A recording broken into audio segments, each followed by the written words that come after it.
What's up, ka-farmers? Nandito po tayo sa Barangay Marcelino, Balungaw, Pangasinan. Ang oras po natin, alas 10 po ng umaga,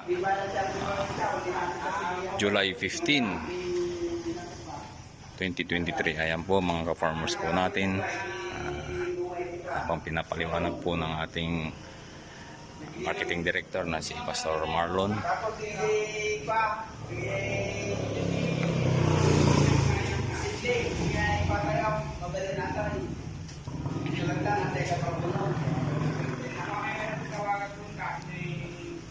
So ang mga pananim po nila dito, kadalasan mais po, mais, okra, mga gulay po. So malit lang na portion yung pananim nilang palay. So nakakonsentrate po sila dito sa mais. Napakadami pong mais. At dito tinanong namin sila kung gaano kaluwang po ang Balungaw. Nasa 6,000 hectares po ang tinatamnan po dito. Kaya mayroon na po tayong municipal coordinator. Siya po yung si Sir.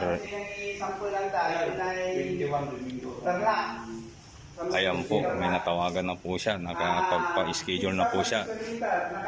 Dalawang barangay na agad sa July 20. Saan barangay po yan?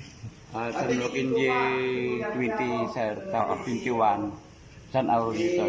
Ayun po, narinig nyo po. So, ang sipag po ng ating municipal coordinator dito. Meron na po tayong mimitingan sa mga susunod na araw. Ayan po, ang ating foliar fertilizer po ay napakaganda po ito.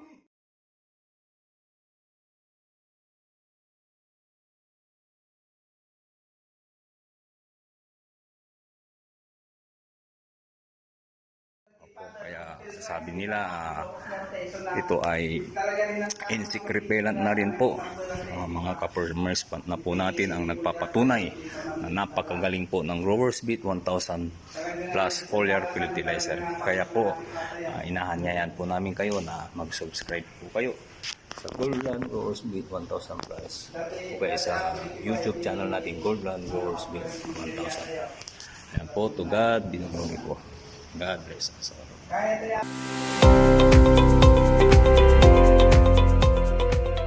Please follow Goldland Growers Bet 1000 Plus Facebook page and subscribe to our YouTube channel.